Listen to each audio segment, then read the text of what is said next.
Dear students, today let us learn about somaclonal variation. Let us start with the introduction. The variations observed in the plants regenerated from any form of cell or tissues cultured in vitro is termed as somaclonal variation.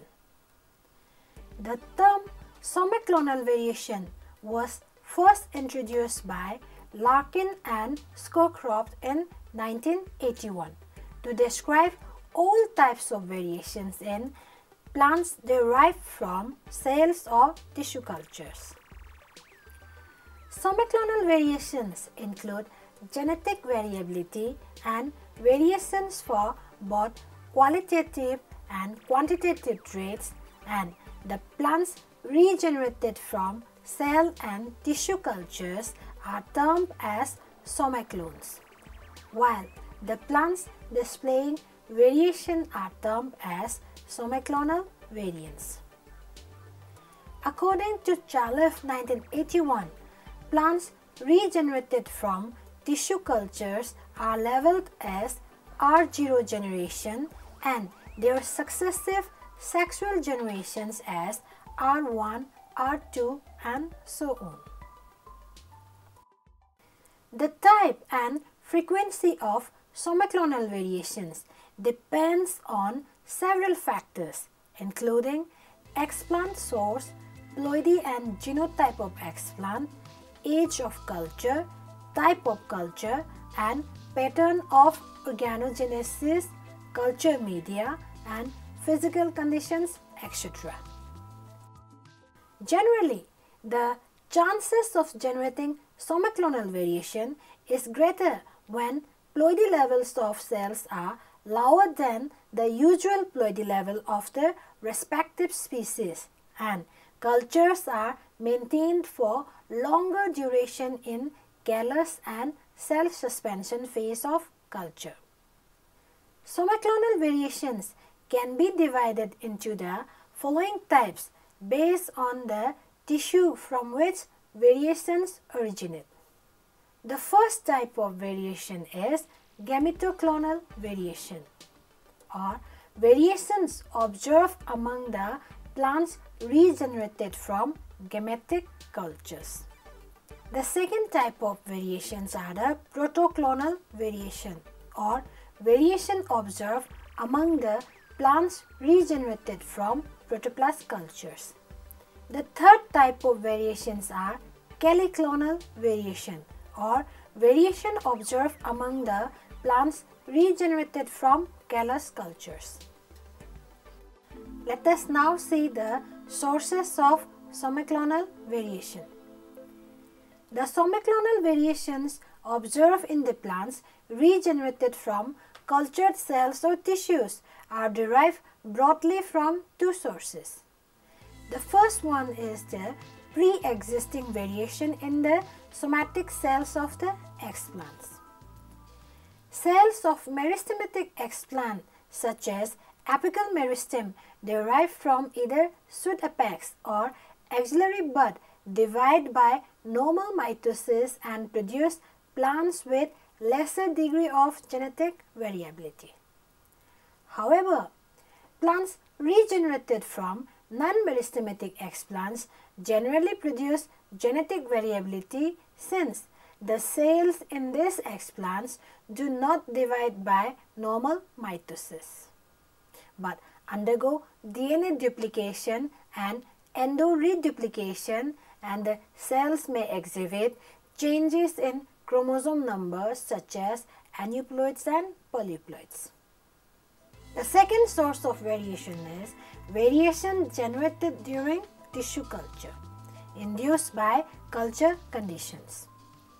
The plant cells undergo genetic and epigenetic changes induced by culture conditions. Generally, more variations are observed in plants regenerated from callus tissue compared to plants regenerated from other explants since callus contain mixed population of cells with different ploidy levels. Next, let us take up molecular basis of somaclonal variation. At molecular level, somaclonal variation may arise due to any of the following events. The first one is due to changes in chromosome number and or structure. Somaclonal variation may occur due to chromosomal abnormality in cultured cells, which may be due to changes in chromosomal number or ploidy level and chromosomal structure. The second source is gene mutation. Somaclonal variation may involve recessive mutations of single gene in most cases, which do not show any apparent chirological changes and are inherited like traits showing Mendelian inheritance pattern. The third basis is plasmagene mutation. In vitro culture condition can also cause changes in plasmagenes, which include plasmagene mutations and rearrangement in cytoplasmic genomes. Cytoplasmically inherited mutations have been observed in somaclones in several cases. Example, T-toxin resistance, male fertility, and mitochondrial DNA restriction pattern changes in TCMS maize. Alteration in gene expression.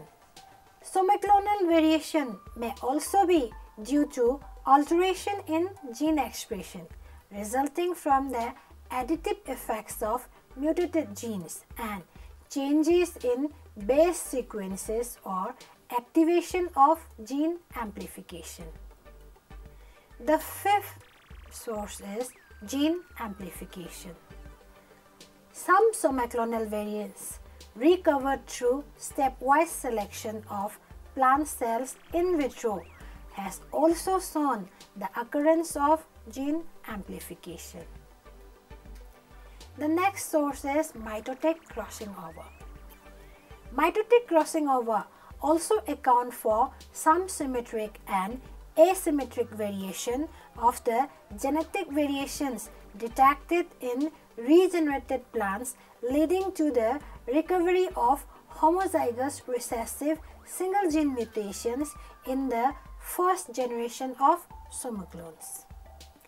Next is the transposable element activation.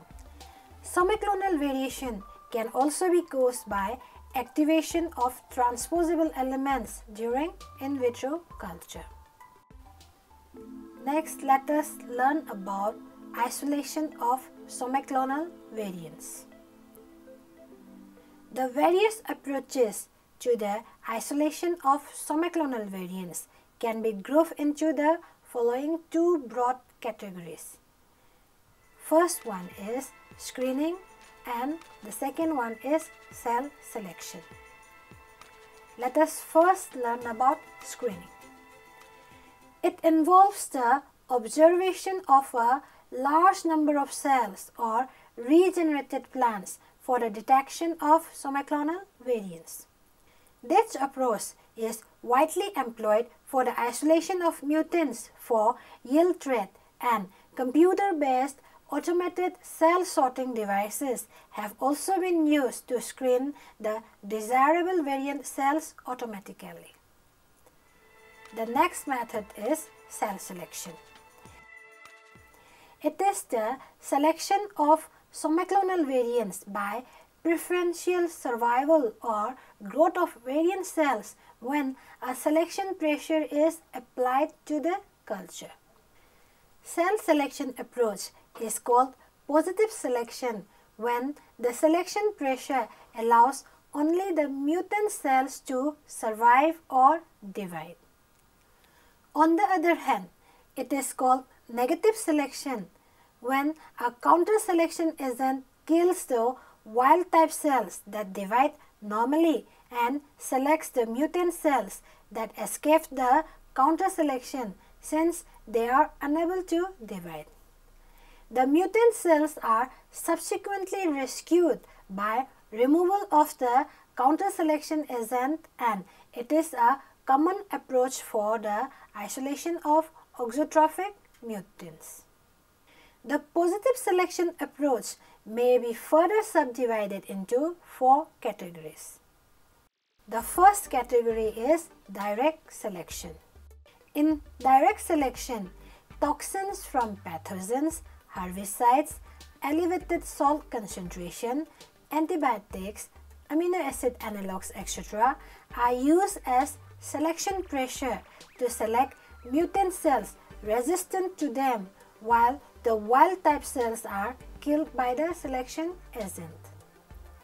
The next is the rescue method. In the rescue method, the selection agent kills the wild type cells while the mutant cells remain alive but do not divide and are rescued by removing the selection agent. This approach has been used to select aluminum variant cells and variants resistant to low temperature, etc. Next is the stepwise selection. In this approach, the selection pressure, example salt concentration, may be gradually increased from a relatively low level to the cytotoxic level to select the resistant clones. The next type of method is the double selection. Double selection method uses selection for the presence of 2 features like survival and or growth as one feature and resistance to a selection pressure as the second feature. Let us now learn about the characterization of variants.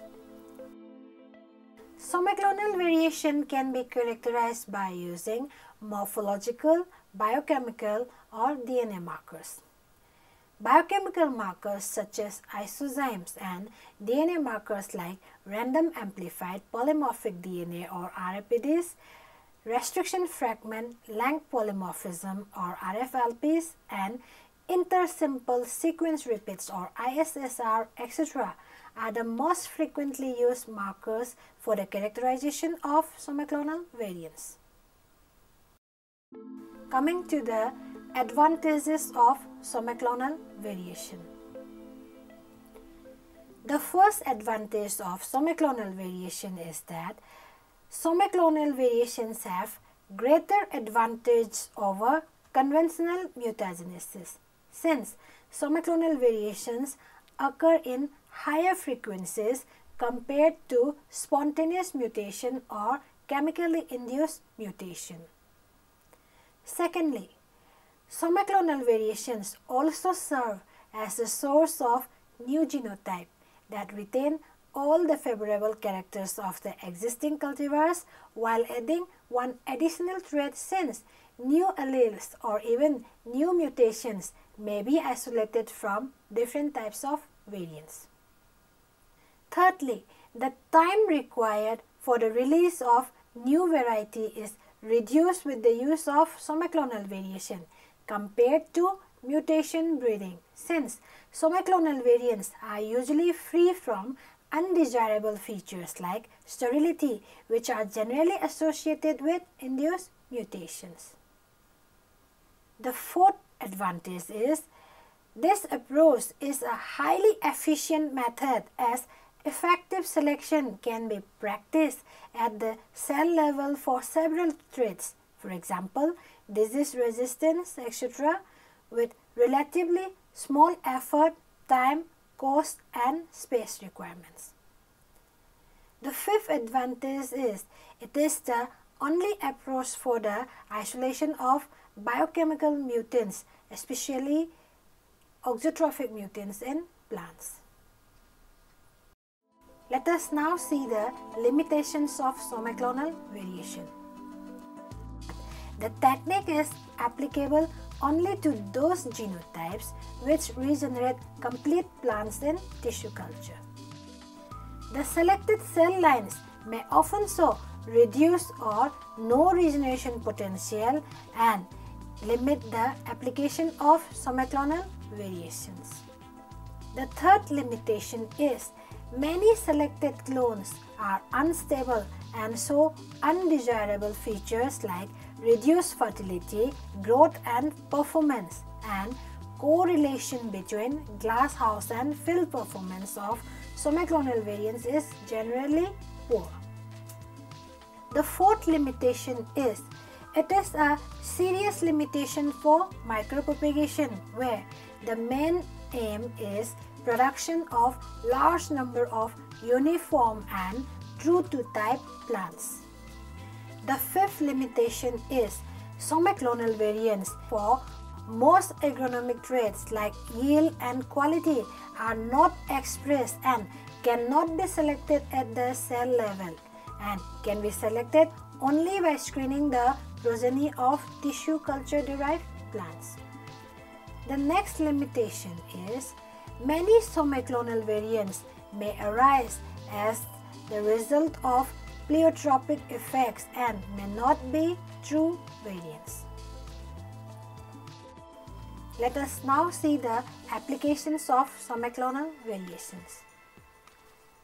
First, somaclonal variations and gametoclonal variations are useful sources of new germplasm that could be introduced to plant breeders as valuable varieties. Since somaclonal variations can generate single gene mutation in nuclear or organelle genome, the variants may give rise to the best available variety that has a specific character. The third application is somaclonal variants of cell cultures can also be used as useful sources for commercial production of secondary metabolites, since variants of cell cultures have different potential for production of secondary metabolites. Fourthly, somaclonal variants for agronomically desirable traits like disease-resistant variants, stress-resistant mutants, mutants for efficient nutrient utilization, and other agronomic characters have been raised from tissue culture. Let us now see the conclusion. Somaclonal variation is an important method of genetic manipulation that can be used by plant breeders. The method has been effectively applied in certain crops with narrow genetic bases by providing a rapid source of variability for crop improvement. The chances of success for the application of the method depends upon the factors that affect the type and frequency of somaclonal variation like ploidy and genotype of X plant, age of the culture, type of the culture, and pattern of organogenesis, culture media and physical conditions, etc. Despite new improved varieties have been produced by somaclonal variation in a large number of cases, it is still not applicable in others since the selected cell lines showed reduced or no regeneration potential along with reduced fertility, growth, performance, and poor correlation between glasshouse and field performance of the somaclonal variants. Thank you.